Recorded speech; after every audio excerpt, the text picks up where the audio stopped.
So I'm about to start my trip to Laos. I'm walking towards the international airport in Kathmandu right now.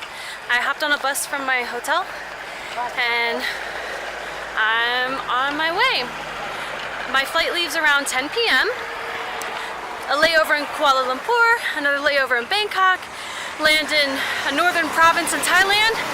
I'm crossing into Laos via a land border, so we'll see how that goes.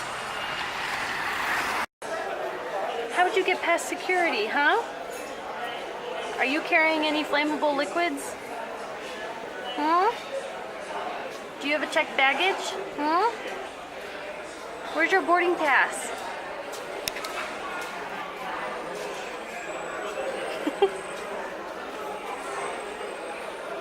You're cute.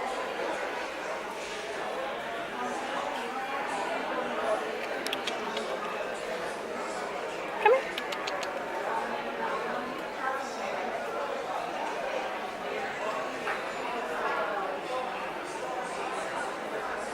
Hey, airport kitty.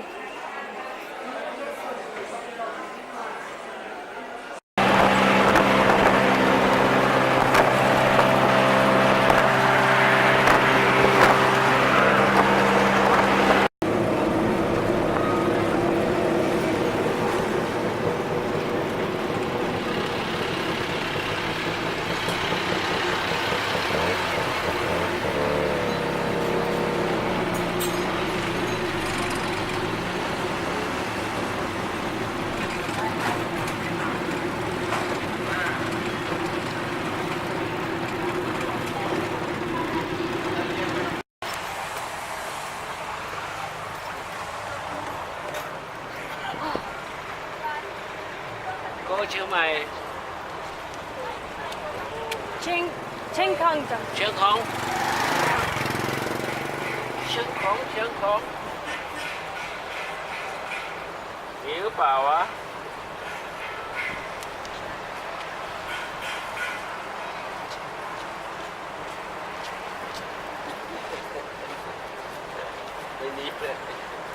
Đi mấy? Let's see.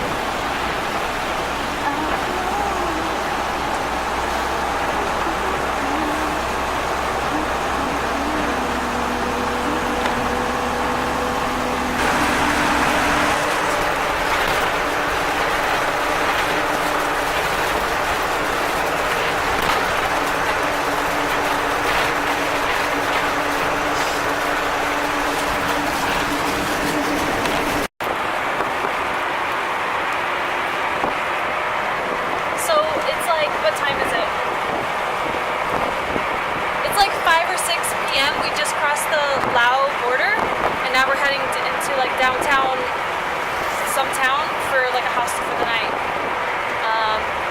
Yeah, so the last thing I documented was getting into this town called Huizhai last night, and I got to the hostel. It was like 8 p.m. I was incredibly sticky and just gross from 24 hours of travel. So I showered, found this little place, which I think was just this lady's house she was selling noodles out of, and had some food. It was the only place open. It was raining. I was not in a good mood. I was really cranky. But I passed out by 9 and woke up this morning feeling a lot better. A good night's sleep, some food. I was feeling really good. The only thing is my toothpaste got confiscated at the airport. So this morning I got up, I exchanged my money into the Lao Kip, that's what their money is called, KIP Kip, and I bought this tube of toothpaste, which, you think that says Colgate in Lao?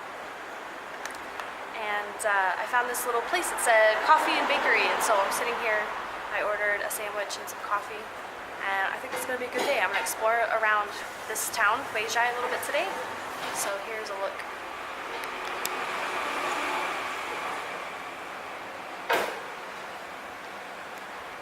Nice.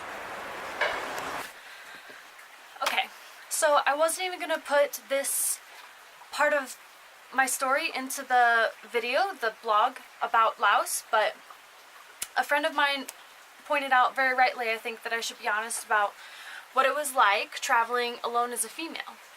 So the reason that first morning in Laos that I said I was in such a bad mood, not only had I been traveling for 24 hours, but there was a few other things that happened. So starting from Thailand, I landed in Thailand, went to the bus park, got a bus to the border. Thailand and Laos are separated by the Mekong River. So first I did immigration on the Thai side, which was exit immigration. The bus had taken me right there, so that was simple. But at the other side of immigration, I had to get a different bus because Thailand drives on the left and Laos drives on the right. So I had to get a different bus to take me over the bridge to the Laos side, where it took me straight to Lao immigration. And at that point it was getting to be evening. The office was pretty much closed. I had to go to one queue and pay for the visa and fill the form out. And once I had that and the visa stamped, I had to go through an immigration officer. So this immigration office was shut. It was completely shut down, really. All the doors were closed. There was no one there. It was dark. All the lights were turned off.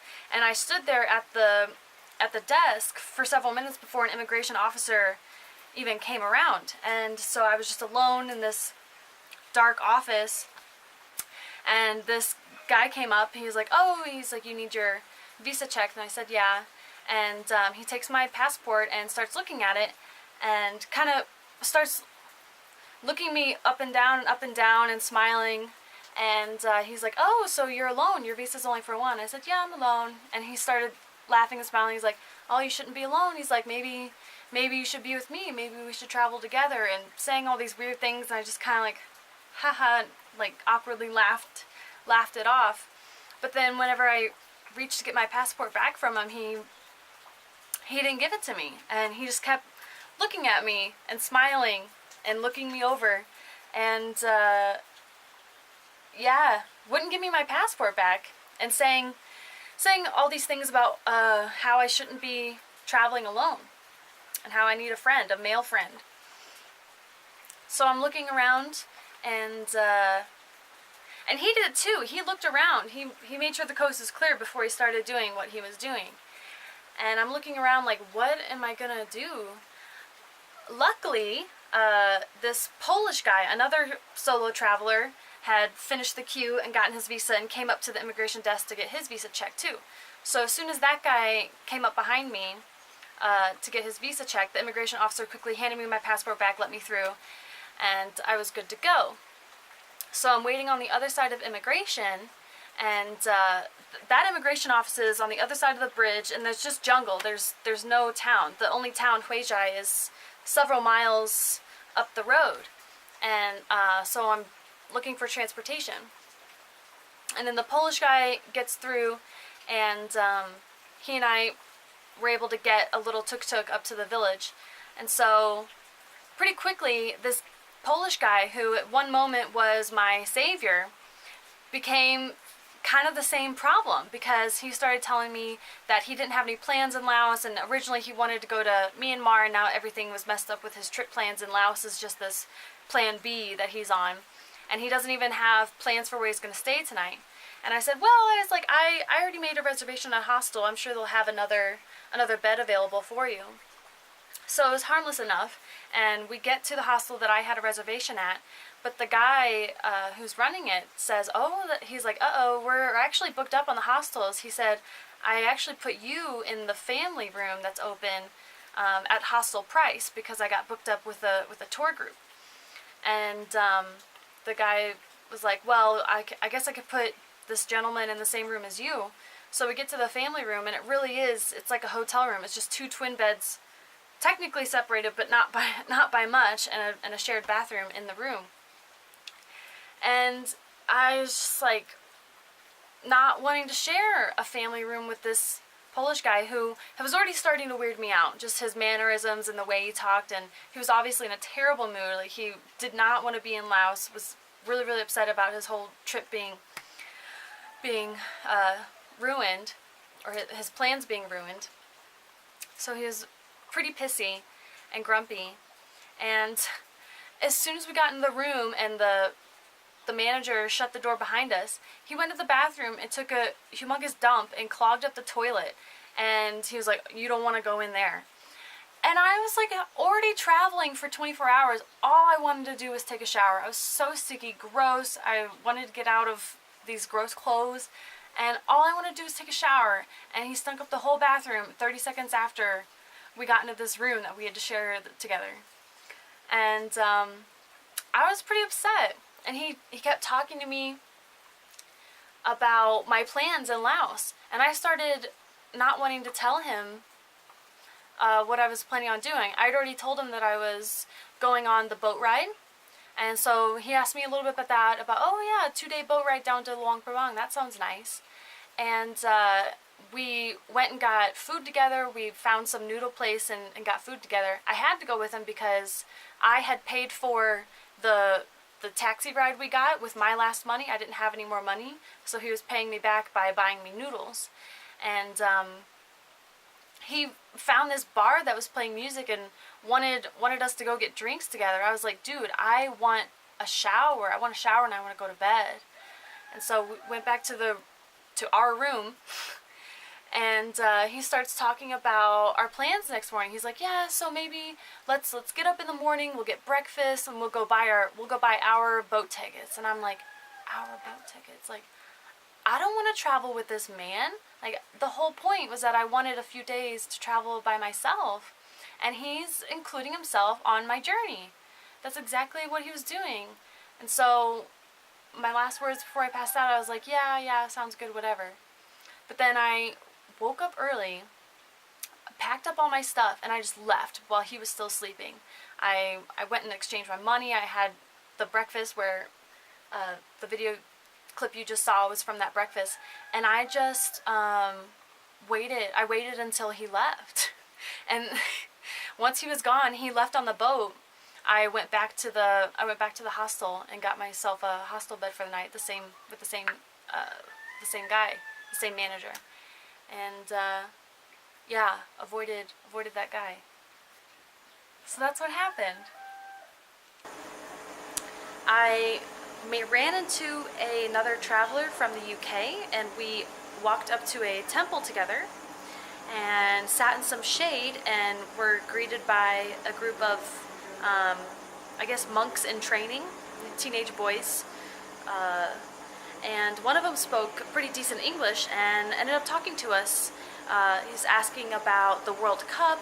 He talked to us about meditation and Tai Chi, and we talked.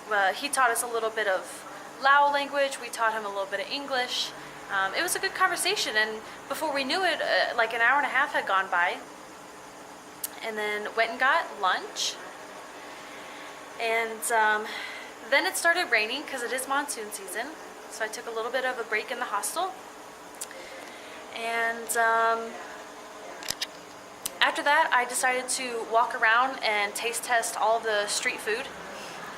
I had a really delicious Lao sausage, I had some grilled things, I had a mango shake, and I was so full, I'm not having dinner tonight. And today, whenever I was walking around, I was looking for one of the one-day hiking experiences. There's a national park called Namha that's very popular, and I was looking for a tourist company that would take me on a one-day hike while I'm here in this town before I move on. And I walked into a hostel to ask them about what treks they offered, and I looked at all the flyers, and so one flyer was written by a guy who was looking for people to help him teach English to some village kids, and it had his email on there. I sent him an email. He emailed right back, said, like, you know, kids ages like 7 to 12, you know, looking for some English teacher just to teach them some words and basic phrases. And he asked me what hostel I was staying in, and I told him, and he said, okay, I'll meet you there 7:30 tonight, and the class goes until 9. And so I just went, like sat outside the hostel, and he pulled up on a moped and said, hop on, and I did, and we started driving. We drove down the downtown street and then off onto a side street, which was a little less populated, and then up a hill, like a really scary hill for a moped, and where it was really dark and there was even less houses, and then started to feel pretty villagey. And in that moment, I started questioning my decisions, because I didn't, the flyer was so unprofessional, and it was not even in good English, or it didn't, and I just emailed this guy and got on a moped. It was going off into, I don't even know what. If I needed to get back to my hostel, I wouldn't know the way. And I don't know what to say. But he took me to his house where 11 children were waiting to learn English. And we went over, like, hello, how are you? My name is, stuff. And I taught them some nouns. We talked about feelings, like how to say you're feeling hungry or thirsty. And at about 9 o'clock, he said, okay, that's good, and took me on his moped back to my hostel. And that's what I did today. And it ended up being really interesting and educational, because these 11 kids, not only do they not speak English, they don't even speak Lao, which is the Laos, national language. They're from a very small ethnic minority called Lahu, and they only speak Lahu. And this guy is just a super motivated, passionate guy. He's also Lahu, and he said, so many people from his tribe, he called it a tribe, they can't even go to the doctor because they have to come into town, and the doctors only speak Lao or English. And he said, I pay for all. He said, I pay to have these kids come into this city so they can get some experience, at least learning a little bit of Lao and a little bit of English, and he sponsors them for, about a year or 2 years until they get proficient. And he has 11 kids right now. And he was just talking all about the Lahu people, and kind of his experiences being from that tribe, and how, it's just so important. He said it's so important. They at least need to speak English or Lao, and they only speak Lahu. I know those sound similar. It's a little difficult. So yeah, it ended up being really educational, actually.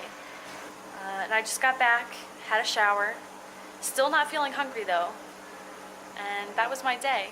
And whenever I was on that moped, I just had to laugh at myself that I keep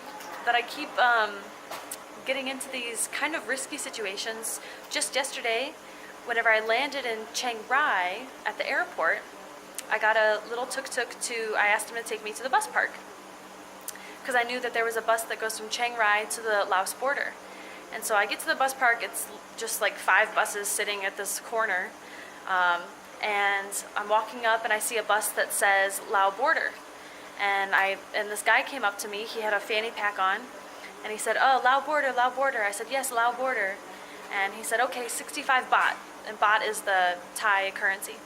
And I handed him 65 baht without thinking about it, and he kind of looked at me and laughed. And I was like, okay, do I need a ticket? And he said, no ticket, no ticket. He said, ticket here. And I was like, okay. And then he kind of walked away, and I kind of walked away.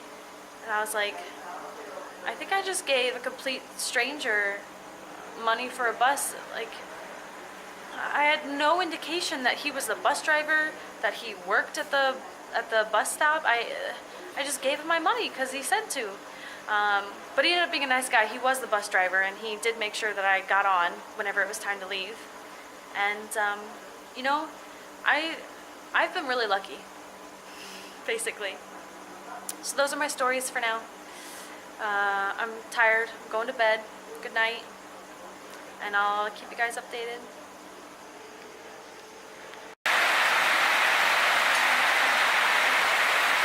So, I'm not sure if you can hear me over the rain, but I just had a little bit of lunch. Some spring roll type thing. I my habit for lunch and dinner has been to look for these kind of roadside cafes that have the photos of the food, so I can just point to the food that I want, like this.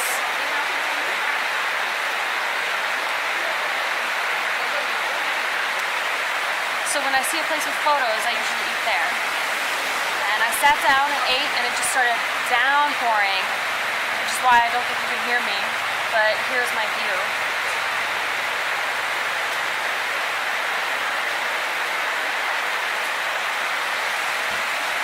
So yeah, I think I'll wait here till it stops raining.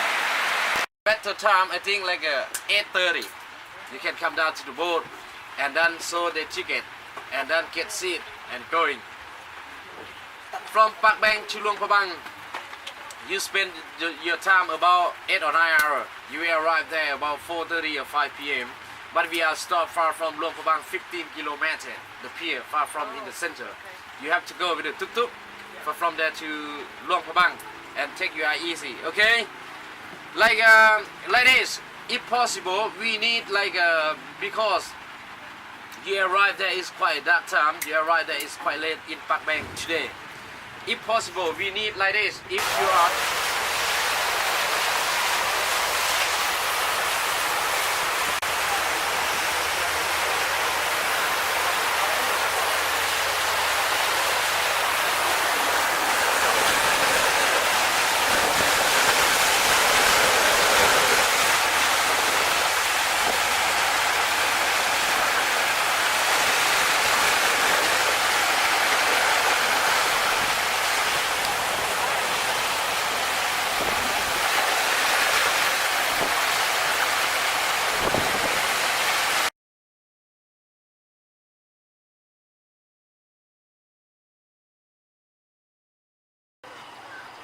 I'm taking a video of you.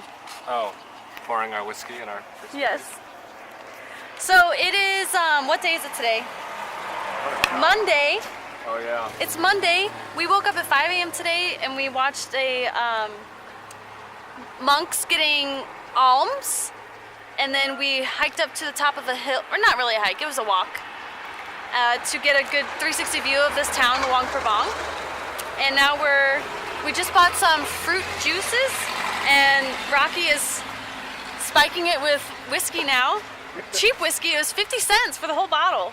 No, it was $4. Oh, $4. That makes me Are feel you better. drunk? Are you No, drunk? that makes me feel better that it was $4. And this is the Mekong River. No, this is the Namkan River. And it's beautiful. So now we're gonna chill out. Fuck up? Yeah. Okay. Tune in later.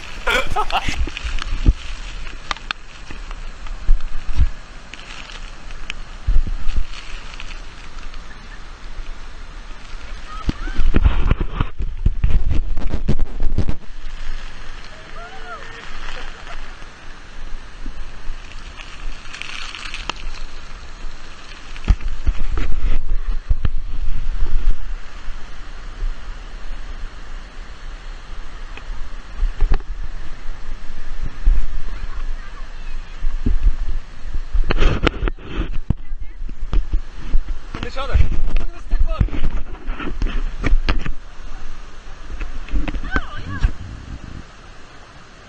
So cool.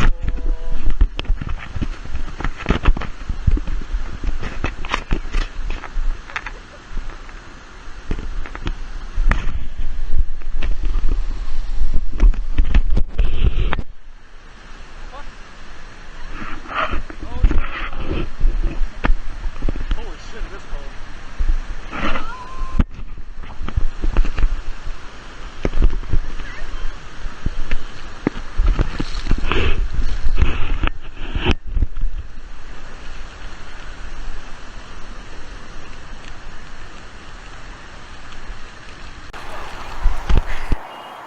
I'm gonna do another vlog thingamadoodle. Oh, okay. Do it.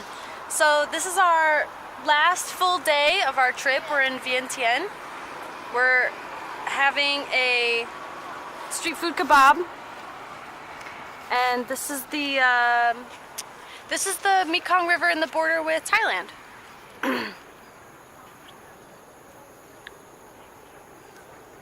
And this is the city, Vientiane.